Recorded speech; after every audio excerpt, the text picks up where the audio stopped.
Tunay ngang hindi maikukubli ang isang pagkakamali, hindi maitatama ang isang pagkakamali ng isa pang pagkakamali, mga kaibigan.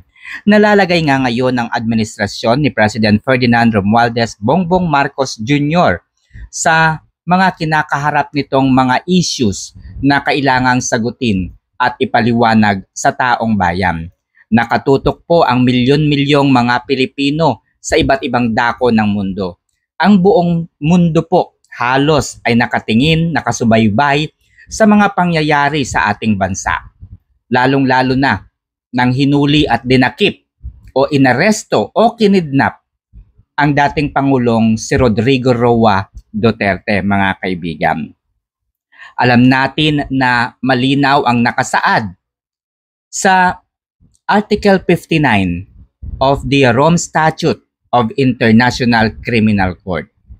Sa article na ito ay inilatag ang mga proseso kung paano ang dapat pagdaanan ng isang nasasakdal kapag siya ay hinuli ng mga otoridad. Okay, mga kaibigan, dapat ay dinala muna sa competent judicial authority ang Pangulo at doon ay babasahin sa kanya ang warrant of arrest na inilabas ng International Criminal Court. Ipaliliwanag sa kanya ang mga nakaambang reklamo laban sa kanya at iba pang mga proseso kaugnay po ng kanyang pag-aresto. Ang ikatlo po doon, ang napakahalaga na hindi po ibinigay sa dating Pangulong si Rodrigo Roa Duterte. Hindi po siya binigyan ng pagkakataong sumite ng petisyon para sa kanyang pansamantalang paglaya bago ang kanyang voluntaryong pagsuko. Bagkus siya po ay minadaling dalhin at isurrender sa International Criminal Court sa Hague, Netherlands. Isa po itong malaking pambabaliwala sa isang batas na dapat ay sinusunod upang maproteksyonan ang isang akusado.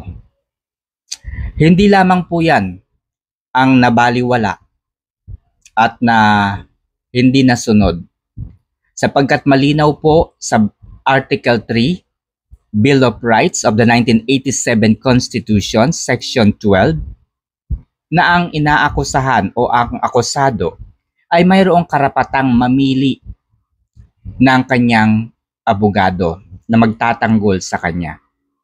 Kung wala po siyang abogado, ang gobyerno po ang magbibigay sa kanya ng abogado. And he has the right to remain silent. Pero ipinagkait po ito sa kanya ni CIDG Major General Nicolas Torre III, mga kaibigan. Nasaksihan natin ang mainitang pagtatalo ni former President Rodrigo Roa Duterte at ni Major General Nicolas Torre. Pero nasaksihan din natin kung gaano kahusay ang dating Pangulong si Rodrigo Roa Duterte. Sa kanyang edad, hindi ko sukat akalain na gagana ang talim ng kanyang kaisipan, ang lalim ng kanyang kaalaman pagdating sa saligang batas, mga kaibigan. Ilang beses po niyang inulit at tinanong si Major General Nicolas Torre.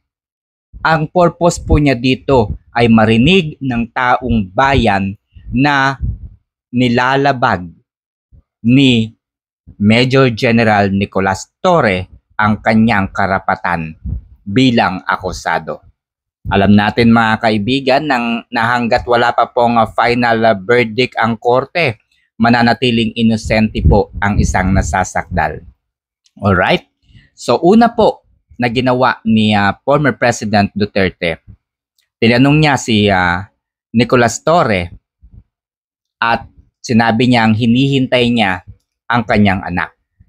Sa unang sagot, hindi raw mangyayari iyon. Hindi pupunta si Vice President Sara Duterte. Pinalinaw po ito ni former President Duterte. Okay lang na hindi pumunta. Make it clear. Hindi nyo papupuntahin dito? Ang sagot po ni Nicolas Torre, yes sir. Hindi po papapasukin upon my order. So ibig sabihin, nilabag po ni Nicolas Torre ang karapatang ito ni former President Rodrigo Roa Duterte.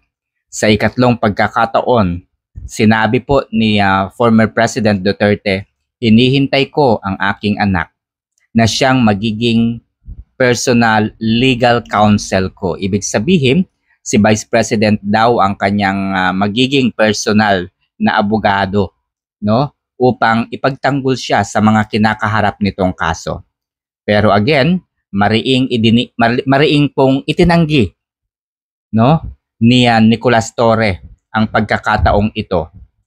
So this clearly violates the Bill of Rights, no, Article 3 Bill of Rights of the 1987 Constitution, na ang akusado ay mayroong karapatang manahimik hanggat wala po siyang abogado. At kung wala po siyang kakayahang humanap o magbayad ng kanyang abogado, ang gobyerno po ang magbibigay sa kanya ng abogado. Pangatlo, mayroon pong karapatang mamili si former President Duterte ng abogado na magtatanggol sa kanya laban sa mga akusasyon ng kanyang mga kalaban. At ito po ay ipinagkait sa kanya ni Major General Nicolas Torre. Ito na po mga kaibigan. Dahil nga sa mga paglabag na ito, mga kaibigan, ay nahihirapan na ang Solicitor General na ipagtanggol ang gobyerno. Naghain kasi ng petition for habeas corpus, no? Ang pamilya, ang mga anak ni former President Rodrigo Roa Duterte. Okay, naghain po ng petition for habeas corpus. Pero hindi nga po nakayanan ni Solicitor General na ipagtanggol pa. Ibig sabihin, ayaw na po niyang ipagtanggol ang gobyerno, no? The Office of the Solicitor General is seeking to recuse itself from the consolidated habeas corpus petitions filed by the children of former President Rodrigo Roa Duterte, citing its inability to effectively represent the government. Respondents due to its consistent stance that the International Criminal Court has no jurisdiction over the Philippines. So ibig sabihin, tumatanggi na po itong si Solicitor General na ipagtanggol ang gobyerno sapagkat ang kanyang dahilan, bakit ko ipagtatanggol ang gobyerno sa ICC? Hindi na tayo bahagi ng korte. Hindi na tayo miyembro ng ICC. So bakit ko ipagtatanggol ang gobyerno? Ang tanong kasi dito mga kaibigan, kung hindi na tayo bahagi ng pamahalang ng ICC, bakit itinurn over? Bakit ibinigay si former President Duterte sa ICC? Gayong alam naman pala ng Malacanang that we are not a member of the ICC anymore. Diba mga kaibigan? At ang malupit nito mga kaibigan ay inamin naman na po ni DOJ Secretary John Vic Remulla kung sino ang nasa likod ng illegal na pagkakaaresto sa dating Pangulong si Rodrigo Roa Duterte. Ito po ay group effort gaya nga po ng nasabi ni DOJ Secretary John Vic Remulla. Ito po ay siyempre sa pamumuno ni President Ferdinand Romualdez Bongbong Marcos Jr. Kabilang po sa mga nagplano, no, ay ang dating kaibigan, dating cabinet official ni former President Rodrigo Roa Duterte. Yan, ito po si Anyo. No, ito po si Anyo na binigyan po ng magandang kapalaran, binigyan po ng magandang alam niyo na, credibility, no? Binigyan po siya ni former president ng magandang pangalan pagdating sa pamumuno, no, sa isang bansa. Hindi lamang po 'yan, maging si Gibo Teodoro. Hindi ako makapaniwala mga kaibigan. Akala ko maayos, akala ko matino itong dipunggal na ito. Pero hindi pala, no? So sa makatuwid mga kaibigan, ang pagpapaaresto kay Duterte ay planado po ng pamahalaan. Okay? So lagi nating naririnig tuwing ini-interview itong si President Bongbong Marcos Jr. Ang sabi niya, we are no longer a member of the ICC and therefore we will not going to cooperate. We are no longer kumbaga isusuko, hindi na natin isusuko ang ating sovereignty. No? Wala na tayo sa ICC. Bakit pa natin yan na pag-iisipan ng pansin? So, maaaring pumunta rito ang ICC pero tourist visa na lamang ang kanilang panghahawakan. Dahil hindi na tayo miyembro, hindi tayo makikipagtulungan, hindi tayo makikipag-collaborate sa kanila. Yan po ay ilang beses na pinaulit-ulit, no, at inulit-ulit ni President Bongbong Marcos Jr. Pero maging si President Bongbong Marcos Jr. ay talaga namang inilaglag mismo ng ICC. Inilaglag po siya mismo ng ICC. Panoorin po ninyo kung paano siya inilaglag ng ICC. Panoorin po ninyo yung naging expose ni Ms. Sas Rogando Sasot. Yan, malinaw po doon na ang nagbigay po ng idea kung paano madadakip, kung paano maaaresto ito ang si former President Rodrigo Roa Duterte ay walang iba kundi si President Bongbong Marcos Jr. Ang sabi po ng ICC, bagamat napaka-realistic, no, tamang-tama lamang na mahuli, no, itong si former President Duterte, tamang-tama lamang na masampahan ito ng kaso pero kulang na po tayo sa oras para hulihin ito. Yan po ang constraints. Kaya nagbigay po ng idea itong si President Bongbong Marcos Jr. Sa paanong paraan po siya nagbigay? Dahil hindi na nga po tayo bahagi ng ICC, hindi na tayo miyembro ng ICC, ang maaaring gawin ng ICC ay ipadala ang warrant of arrest through Interpol. Ibig sabihin, dadaan po sa Interpol ang warrant of arrest. At sinabi pa nga po ni Lucas Bersamin, Executive Secretary po ng administrasyong ito, sabi po ni E.S. Bersamin ay merong obligasyon ang Pilipinas sa Interpol. Kaya kapag humiling ang Interpol, dito tayo makikipag-ugnayan. Dito tayo, kumbaga, susunod. Dahil, syempre, kapag merong hiniling ang Interpol, baka hindi tayo pagbigyan. Kaya, kapag hiniling ng Interpol na hulihin si Duterte, makikipagtulungan tayo. Yan po ay malinaw na sinabi ni Lucas Bersamin. No? Maliwanag pa po sa sikat ng araw. Sinabi po niya yan. So sa madaling salita, ang gusto nilang sabihin at isipin ng taong bayan, si President, ang administrasyong ito ay walang kinalaman sa pagkakaaresto kay former President Rodrigo Roa Duterte ng International Criminal Court. Ito po ang malupit mga kaibigan. Dahil nga ayaw ng ICC, no, na sila po ang sisihin ng taong bayan, meron po doong salitang redacted. Ang ibig pong sabihin, may mga communications, may mga usapan sa pagitan, no, ng administrasyong ito ni Ferdinand Romualdez Bongbong Marcos Jr. at ICC. Ang nakalagay po doon sa confidential discussion na yon ay kung hindi mangyayari, kung hindi mahuhuli itong si President Duterte, baka maging huli na ang lahat. Baka maging huli na ang lahat. So, right there and then immediately, February 10, inilabas ang warrant of arrest. Can you imagine that, mga kaibigan? Kung paano nila minadali ang pagdakip sa dating Pangulo ng Republika ng Pilipinas. So dahil nga sa mga pangyayaring ito, mga kaibigan, ay nahihirapan na marahil si Solicitor General Menardo Guevara na ipagtanggol ang pamahalaan.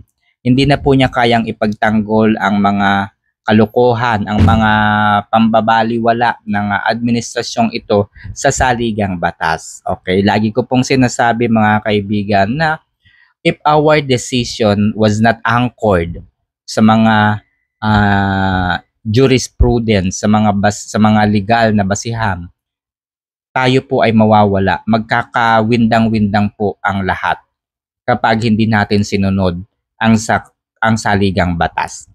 So dahil nga ganito po ang nangyayari ngayon sa ating bansa, ay nagkanda-windang-windang na po ang gobyernong ito.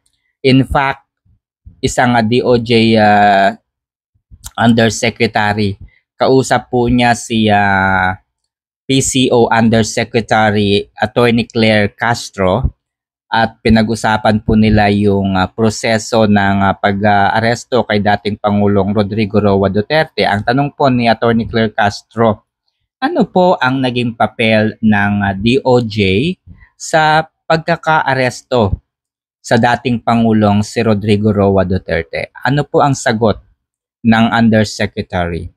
Kami po ang umakto bilang competent judicial authority.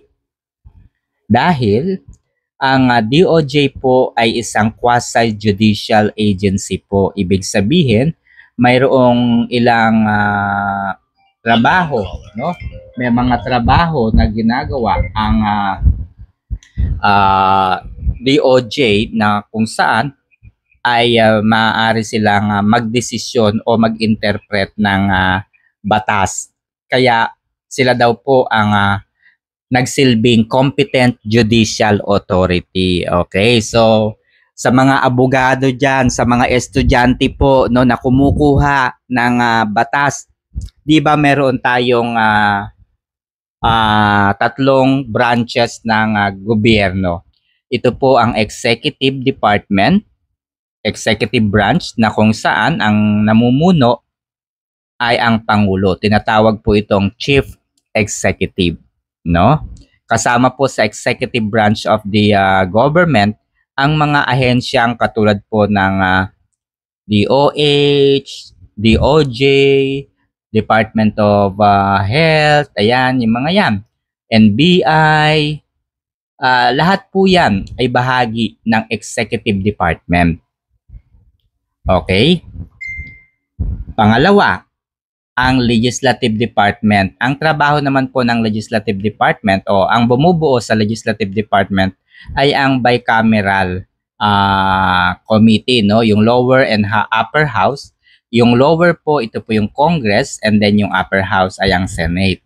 So syempre, Senate President po, no? Ang namumuno naman sa Legislative Department. At yung isa naman po ay ang Judicial Department o Judicial Branch of the Government, na kung saan ang pinakang namumuno po dito ay ang Supreme Court. No, Supreme Court at syempre Chief Justice po yung pinakang head. So, malinaw na ang DOJ ay hindi po competent judicial authority. So dahil po dito ay dumami ang mga tanong ng taong bayan. Dumami ang tanong ng maraming mga abogado na talaga namang mga masasabi nating may basihan. At nakita ito ng kampo ni former President Rodrigo Roa Duterte. Nag-file sila ng mga petisyon sa Korte Suprema, ang habeas corpus. Yon, no, nag-file po sila ng mga petisyon sa Korte Suprema. At kino-question po nito ang prosesong ginawa ng otoridad sa pagkakaaresto sa dating Pangulong si Rodrigo Roa Duterte. Yan po ang ibig sabihin ng habeas corpus, no? Dapat ay masuring mabuti at dumaan sa legal at maayos na pamamaraan ang pagdakip sa isang nasasakdal. Dahil nga po nahihirapan na itong si Solicitor General Menardo Guevara, ay mariin niyang sinabi na hindi ko maaring tanggapin ang obligasyong ito na ipagtanggol ang gobyerno kaugnay sa pagkakadakip sa dating Pangulong si Rodrigo Roa Duterte. Sa madaling salita, kung ako po ang tatanungin, hindi na niya kayang ipagtanggol ang gobyerno sa mga ginawa nitong kalokohan against the former President Duterte. Okay, hindi lamang po yan ang kauna-unahan na sinabi ni Solicitor General. Early quarter nga po, no, ilang linggo pa lang ang nakalilipas, ay natuklasan na ni Congressman Isidro Ungab, Attorney Martin Delgra, Attorney Vic Rodriguez at former President Rodrigo Roa Duterte ang mga blanco sa bicameral committee report, no? May mga napansin sila doon ng mga blanco gaya po ng iba't ibang ahensya ng gobyerno, kagaya nga po ng DPWH at iba pang mga ahensya. So ibig sabihin ito po ay illegal at hindi dapat mangyari. So yun na nga, no? Noong umakyat na po ang General Appropriations Bill at ready na for signature, ay wala na pong mga blanco. Wala na pong mga blanco. Ibig sabihin, yung mga nakita ni na Congressman Isidro Ungab ay meron ng figures, meron ng laman. Kaya nag-file ngayon ng petition ang grupo ni na Attorney Vic Rodriguez sa Supreme Court, at kaya naman nagkaroon ng oral arguments ang Supreme Court kaugnay sa pondo po ng PhilHealth, sa paglilipat po ng mga pondo from one agency to another, paglalagay po ng pondo sa mga proyekto na meron naman ng pondo pala, fully paid na, at marami pang anomalya sa 2025 national budget. Sa mga arguments na ito, nalaman natin na mayroong ginagawang kalukuhan pa rin ang gobyernong ito. Ini-appoint po nila bilang ang status po ng appointment ni Malilin sa PhilHealth ay ad interim. Ibig sabihin temporary na nag-appoint po sila kaagad ng opisyal sa PhilHealth noong February 10 bago po yung oral arguments, no? Second oral arguments. So si Malilin po kasi ay kasalukuyang commissioner sa Commission on Audit, and hindi po siya pwedeng kumbaga i-hire din. Hindi po siya pwedeng ibigay din sa PhilHealth kasi nga magkakaroon ng conflict of interest, kasi kapag tinanong ng mga ehekutibo, ng mga judges ang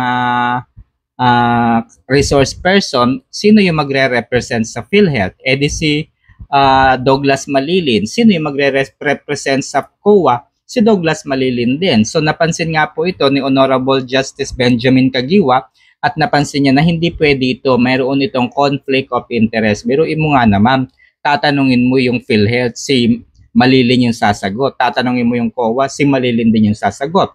Yung Vice President din na si Lim Siaco ay hindi makasagot kay Honorable Justice Amy Lazaro Javier. Nagkandabulol-bulol pa nga, mga kaibigan, di ba? Nagkandabulol-bulol. At syempre, itong si Solicitor General Menardo Guevara, kapag tinatanong, ang sabi niya, huwag po tayong magbase sa mga espekulasyon. Ayan, yung po yung mga wordings po ni Honorable Solicitor General, no? Ipinapaubaya ko po ito upon the wisdom of the congressmen. Ayan, so sabi niya, bahala na yung congressmen dyan. You know, ipinapaubaya ko na sa kanila kung ano yung kanilang dahilan, bakit pinondohan nila itong mga ganitong ahensya, bakit nila nilipat itong pondo ng ganito, at marami pang mga anomalya, marami pang mga issues sa bicameral committee report o doon sa 2025 General Appropriations Act. Kaya naman, noong February 27, sumulat po itong si Solicitor General sa Supreme Court at hinihiling po niya na ibasura ng Supreme Court ang petisyong isinampa nga po ni na Attorney Vic Rodriguez, at sinabi po ni Solicitor General, wala itong basihan, wala itong merito. Ibig sabihin, walang sapat daw na ebidensya na mayroong mali sa 2025 national budget. So ibasura na lang daw ito. Yan po ang naging kahilingan ni Solicitor General Menardo Guevara sa Supreme Court. Pero syempre, hindi maaari na ganyan pa lang kasi obvious naman, ano? Sa unang oral arguments pa lamang, sa ikalawang oral arguments pa lamang, ang dami na nating nalaman, marami na tayong narinig, natuklas ang mga anomalya, tapos sasabihin mo walang merito. So ibig sabihin kahit anong husay po, no, ni Solicitor General ay hindi po niya talaga kayang ipagtanggol ang gobyerno. Okay, naalala ko tuloy nung kumukuha po ako ng law sa Polytechnic University of the Philippines College of Law, sabi ko sa aking professor, "Sir, bakit naman ganito ang criminal law? Bakit naman pinagtatanggol yung criminal? Eh criminal na yon, ipagtatanggol mo." Ang sabi sa akin ng aking professor, yun nga ang basihan ng isang abogado. Kapag naipagtanggol mo ang isang kriminal, eh napakahusay mo. Kasi nga, alam mong criminal yung pinagtatanggol mo, tapos may pagtanggol mo, maipanalo mo sa kaso, eh mahusay ka. Kasi wala naman talagang kinakasuhang biktima.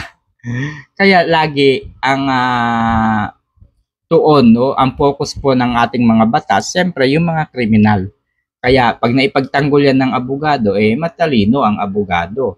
Eh ngayon, kaya bang ipagtanggol? Sa palagay po ninyo mga kaibigan, ito na lang tanong ko sa taong bayan.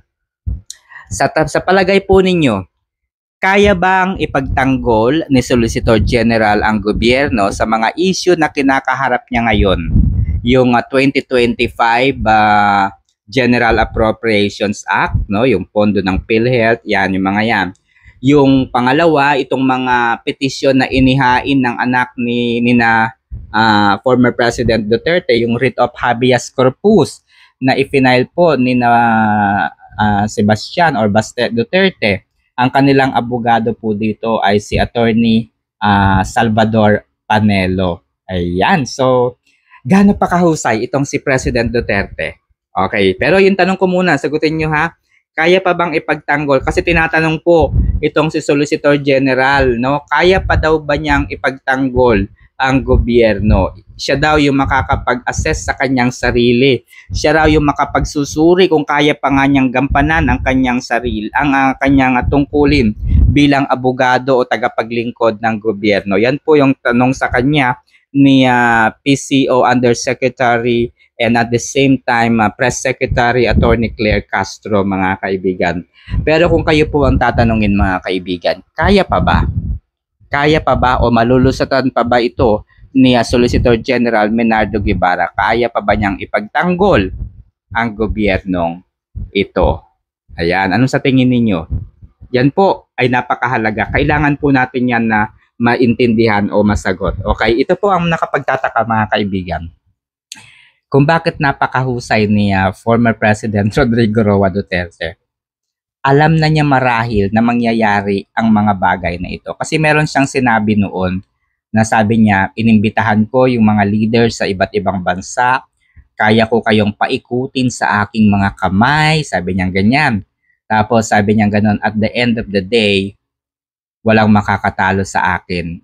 Ako pa rin ay mahusay. Ako pa rin ang matalino. Panoorin niyo yun guys. Panoorin niyo yun. Kaya kong sabi niya i-humiliate, ipakita sa taong bayan, no? Ipakita sa taong bayan sa buong mundo na ikaw ay mali kasi ako ay bright. So, panoorin niyo po 'yon. Ang pinagtataka ko rito, 'di ba hinahanap nila si hinahanap nila si Attorney Harry Roque. Hindi makuha ng gobyerno, 'di ba? Hindi malaman ng gobyerno kung nasaan. Tapos bigla na lamang nandoon sa Hague, Netherlands. At ang malupit nito mga kaibigan ay natatangi po na ICC accredited lawyer itong si Attorney Harry Roque. Eh yung abogada na bubita na nagsampa ng kaso kay Duterte sa ICC, si Christina Conti, si Attorney Christina Conti ay hindi naman accredited ng US DAI. So paano? Sino kaya yung magiging prosecutor? Sino kaya yung maglalatag ng mga krimen? against the former President Duterte. Sino kaya? Paano kaya nila mapatutunayan na kriminal nga itong si President Duterte? Yung nasa record po ng ICC, kung pinanood po ninyo, no? Kung pinanood lamang po ninyo at inintindi, yung sinasabi nilang 30,000 daw na pinatay si dating Pangulong Duterte, yung nasa record ng ICC, 43 lamang nakatao. Ang layo nun sa 30,000. Saan kaya nila kinuha yun? Baka yun si Aling Sheila, no? Baka yun si Aling Sheila na binuking ng kanyang kapitbahay, na sabi ng kapitbahay niya, wag ako, Aling Sheila, kamamatay lang yung iyong anak. Hindi yun pinatay. No? So, yun na nga mga kaibigan, no? So, again, nais ko pong malaman ang inyong ang inyong kasagutan. Kaya pa bang ipagtanggol, no, ni Solicitor General Menardo Guevara ang ating gobyerno?